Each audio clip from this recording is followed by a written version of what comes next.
warahmatullahi wabarakatuh. Sampurasun kasadayana. Perkenalkan, nama saya Gilang. Kebetulan Gilang itu sekarang yang in charge di restoran Dapur Mika Cinta by Lumung Bandung ini. Nah, untuk pertama-tama di sini saya akan menjelaskan mengenai aturan dari konsinyasi ya Bu, untuk barang-barang bapak-bapak, ibu-ibu yang akan dititipkan jualannya di sini. Nah, untuk secara garis besarnya itu di sini tuh pertama ibu-ibu itu nanti akan mendaftarkan barangnya itu melalui formulir gitu ya Bu, melalui formulir namanya itu formulir konsinyasi. Nah, nanti ini akan dibagikan ke Bapak Ibu sekalian ya, untuk pendaftarannya. Nanti mengisi ini formulir ini ya. Nah, setelah mengisi formulir ini nanti koordinasi dengan Ibu Heni ya untuk teknis pengisiannya dan formulirnya. Nanti setelah itu baru nanti ke Gilang, nanti Gilang review gimana udah diisi itu langsung di review ya.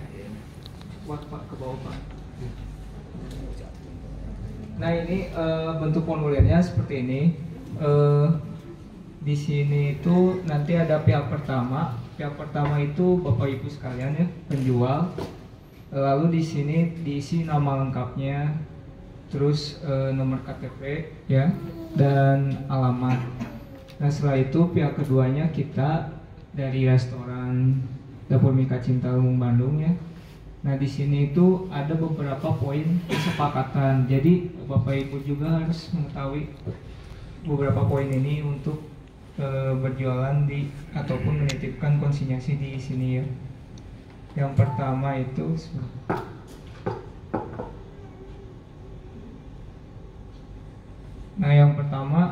barang konsinyasi yang belum laku secara keseluruhan tanpa kecuali tetap sebagai hak milik pihak pertama.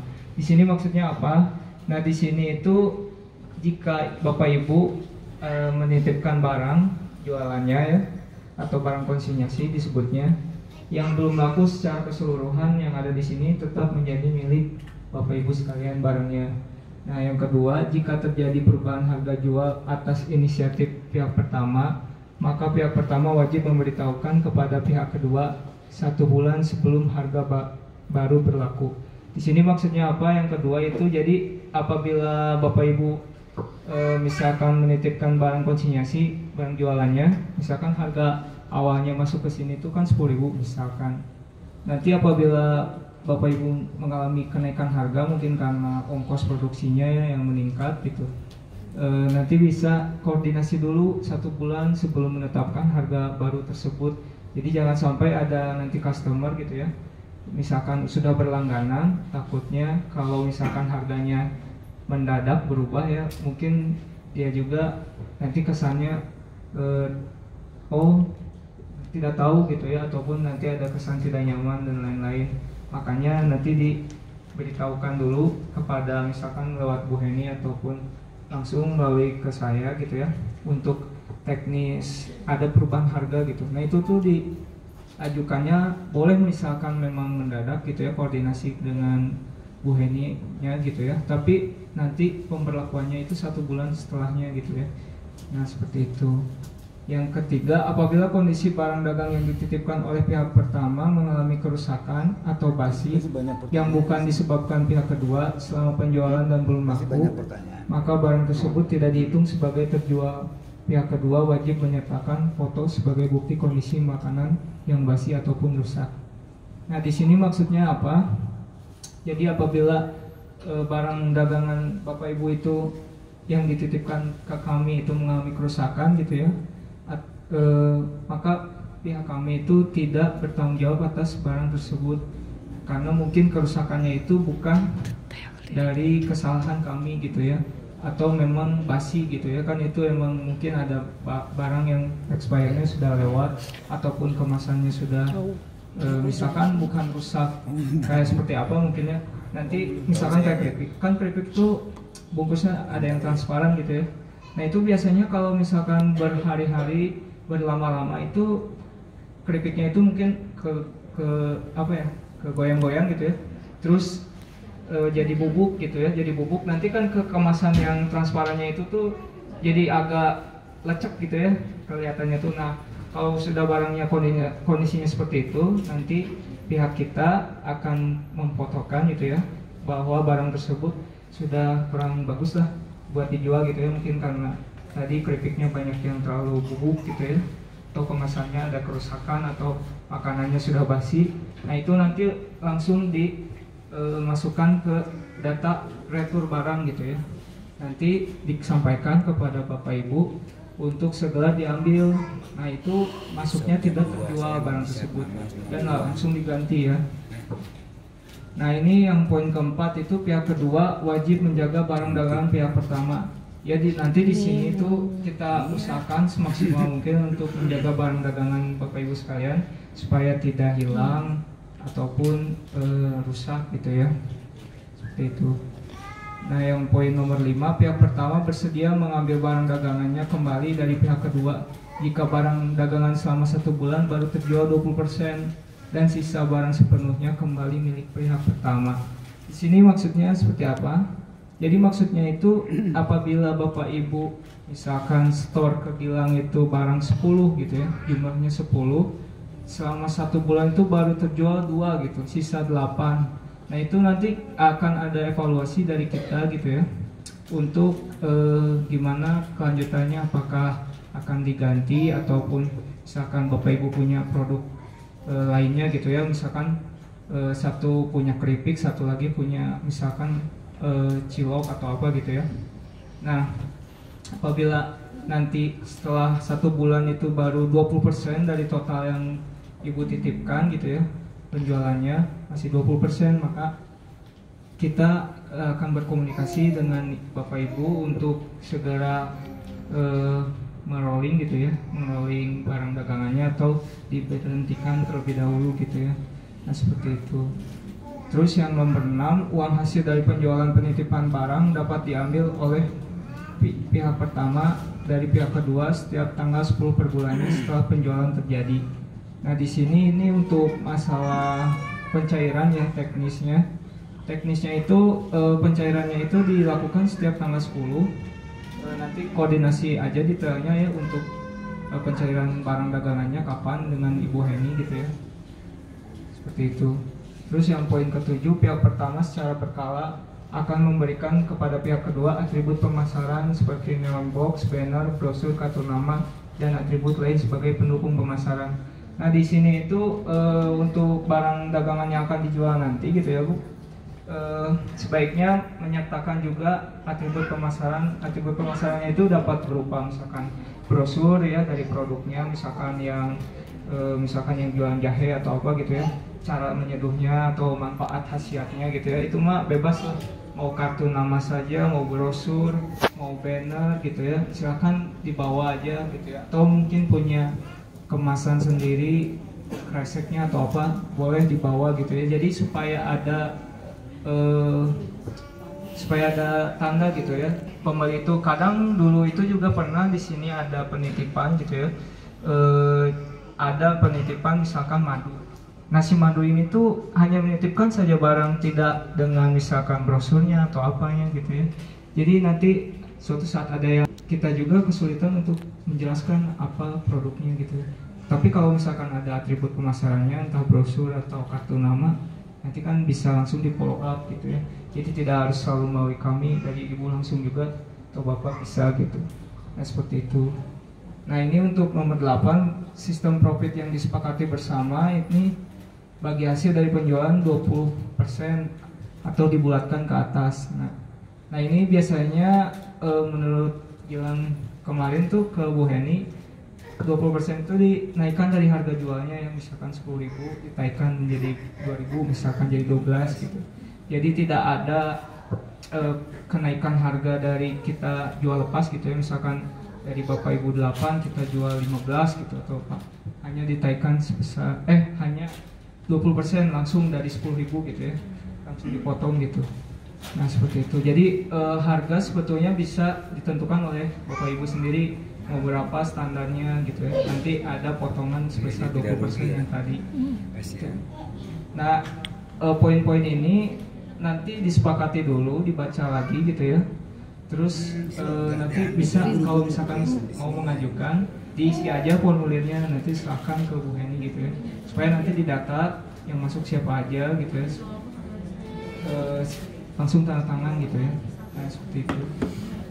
Ya, untuk teknis penjualan yang konsinyasi mungkin seperti itu dulu ya. Jadi barangkali ada pertanyaan silakan gitu ditanyakan gitu mengenai ya. Sebelumnya Pak Gilang ada SOP untuk yang berdagang juga udah di-share mungkin sama Koriki. SOP yang nanti yang menu yang kan ada beberapa kategori. Jadi ada yang breakfast, ada yang lunch, makan siang, sama dinner, sama juga yang penitipan frozen, makanan siap saji. Nah itu ada beberapa SOP yang kemarin kita bahas Pak Gilang. Jadi bisa disampaikan satu-satu yang ini untuk yang jam-jam tertentunya. Untuk yang berjualan selain konsinyasi mungkin ya, ini nanti ada disediakan itu tenan ya. Di sini itu yang utama satu, yang sisanya itu bebas di jam pagi, yaitu jam 5.30 sampai jam 8 pagi. Nah di sini itu ada keleluasaan bagi para tenan UMKM gitu ya, yang menjualkan produknya tidak terbatas terhadap jenis makanannya juga, mau makanan berat, mau minuman dan lain-lain, tetapi hanya terbatas di jam 5:30 sampai jam 8 pagi. Nanti untuk areanya silakan diatur di sini, di area restoran ini. Nanti tinggal berembuk setelah ada data-data yang tadi. Oh ini juga ada formulirnya, yang untuk tenan ini ada formulirnya. Nanti di-share ke Bapak Ibu sekalian untuk pendaftarannya. Jadi nanti setelah terkumpul kita mungkin adakan seleksi terlebih dahulu. Nanti setelah itu ada perembukan untuk layoutnya mungkin ya, karena ada nanti mungkin ada yang bawa gerobak lagi, ada yang bawa booth, ada yang bawa stand gitu ya. Nanti di set up di jam 5.30 sampai jam 8 ini di sebelah mananya.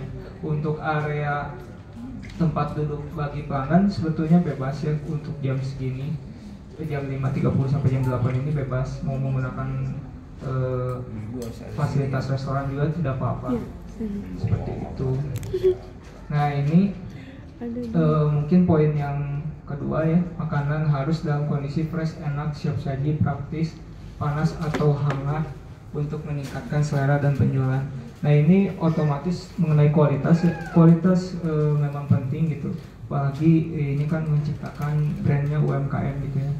Angka baiknya kita menampilkan produk yang sangat berkualitas gitu, supaya terutama di restoran atau di makanan itu rasa penting gitu. Apalagi nanti banyak tamu yang di sini kan datang dari BJB, datang dari perkantoran lainnya di sini untuk area yang breakfast itu.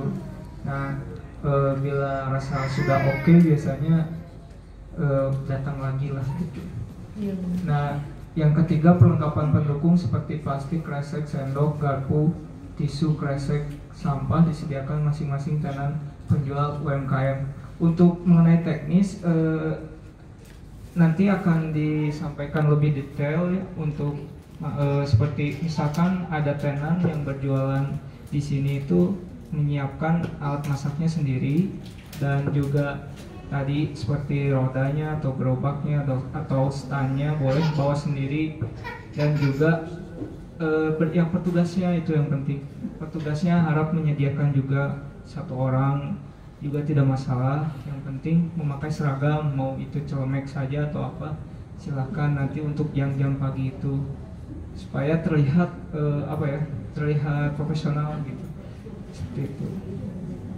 Nomor 4, sistem pembelian harus satu pintu melalui kasir. Nah ini tuh di sini nanti jam pagi itu ada kasir, jadi ada pojok kasir satu. Nah segala transaksi yang dilakukan di jam pagi itu yang dilakukan tenan UMKM harus melalui transaksinya melalui kasir. Jadi diharapkan itu atau wajib ya, diwajibkan untuk para tenan itu tidak menerima cash secara langsung dari pelanggan, tetapi langsung ke kasir, diarahkan saja untuk pembayarannya wajib melalui kasir gitu. Untuk menghindari hal-hal yang tidak enak gitu.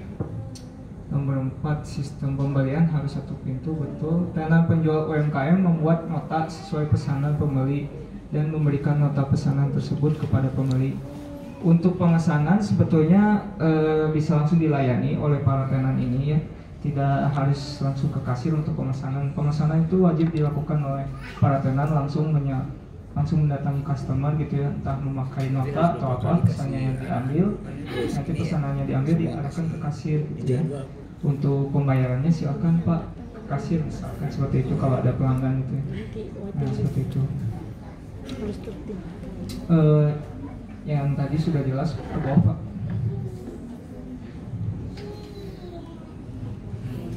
Stop. Nah jadi diulangi lagi ya, teknisnya seperti ini. Ada customer datang misalkan, misalkan mau pesan bakso tahu. Nanti tenan bakso tahu kan langsung datang menghampiri customernya.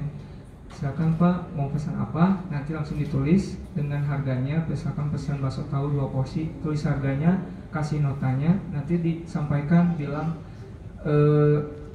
maaf Pak, bayarnya langsung ke kasir terlebih dahulu, seperti itu. Jadi tenan tidak mengambil cash dari pembeli gitu. Diusahakan seperti itu supaya tidak rancu, karena semua data itu nanti setornya juga akan lewat kasir.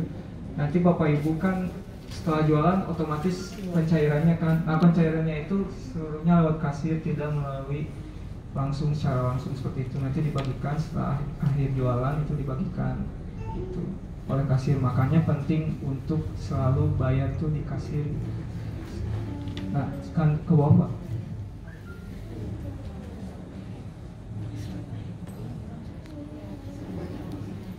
Nah ini untuk pencairan dana dari tenan itu biasanya bisa dilakukan 1 hari, misalnya keesokan harinya atau mungkin setelah jam operasional berakhir gitu ya, nanti bisa dibagikan.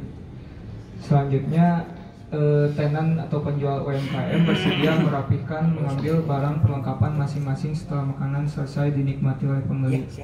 Nah ini penting juga untuk para tenan selalu menjaga kebersihan area ya, termasuk meja dan lain-lain ataupun barang-barangnya setelah closing gitu. Jadi selalu diterapkan untuk kebersihan itu penting di area restoran ini ya, apalagi untuk makan demi kenyamanan pelanggan.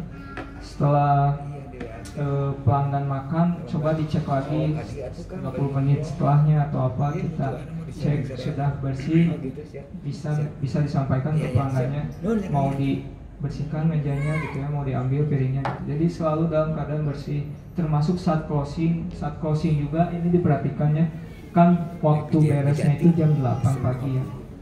Alangkah baiknya menurut Gilang gitu ya, disampaikan untuk pesanan terakhir itu minimal maksimal gitu ya 15 menit sebelum tutup, karena ada waktu setelah 15 menit itu kita tutup orderan untuk beres-beres gitu. Nanti kan diselangi langsung oleh restoran buka gitu ya. Jadi jangan sampai nanti ini diperhatikan setelah tenan itu tutup closing jam 8 gitu ya, diharap tutup jam 8 juga. Jadi tertib gitu, saat nanti restoran masuk buka jualan juga sudah keadaannya sudah bersih gitu ya, sudah clear gitu. Nah untuk ini nomor 7, barang-barang penunjang jualan seperti piring saji, panci, kaca dan lain-lain harus dibereskan oleh tenan masing-masing. Nah ini seperti yang tadi sudah disampaikan, itu closing harus rapi, bersih. Dan apabila misalkan nanti ada pun alat-alat kebersihan, alat-alat masak gitu ya, yang mungkin ribet untuk dibawa pulang gitu ya, untuk jungkat-jungkitnya kan susah mungkin ya, nanti bisa dibicarakan nanti di waktu rembukan layout gitu. Apakah nanti mau disatukan di mana disimpannya gitu ya, seperti itu. Jadi tetap kondisinya itu setelah closing rapi gitu. Nah, seperti itu. Nomor 10 ini penggantian giliran berjualan untuk sementara dilakukan bergilir setiap 1 minggu sekali. Nah, ini diperhatikan nanti untuk detailnya di pendaftaran tadi, di pendaftaran dan setelah pendaftaran ada kontraknya gitu. Misalkan 1 minggu ya 1 minggu misalkan ya. Nanti untuk detailnya itu seperti itu. 1 minggu sekali mungkin ada giliran. Nah, makanya untuk saran saya gitu ya. Nanti setelah ada pendaftaran tenan-tenan seperti ini, nanti berembuk tiap tenan itu untuk menyediakan 1 orang gitu ya, pegawai mungkin tetap gitu. Jadi supaya nanti tuh bergilir tuh enak gitu, gak usah lagi ya, tidak masalah kalau misalkan nanti ada misalkan pegawainya yang 1 minggu bisa dikerjakan, seminggu lagi libur misalkan. Tapi kalau misalkan tetap udah aja 1 orang, nah itu mungkin bisa berembuk dengan udunan tadi gitu ya. Udunan misalkan penjaganya si ini seorang gitu ya, terus jadi kan tidak pusing juga kalau misalkan ganti-ganti orang juga. Ada yang mau, ada yang tidak mungkin ya. Nanti tuh orang tuh kerja misalkan seminggu di sini jualan batagor, minggu depannya tukang batagornya bilang libur dulu gitu ya ke pegawainya tuh. Nah, pegawainya nanti bingung mungkin ya. Nah, seperti itu. Jadi angka baiknya nanti setelah pendaftaran semuanya dikemukakan lagi untuk teknisnya ya, tenan-tenan gitu, apakah bawa pegawai masing-masing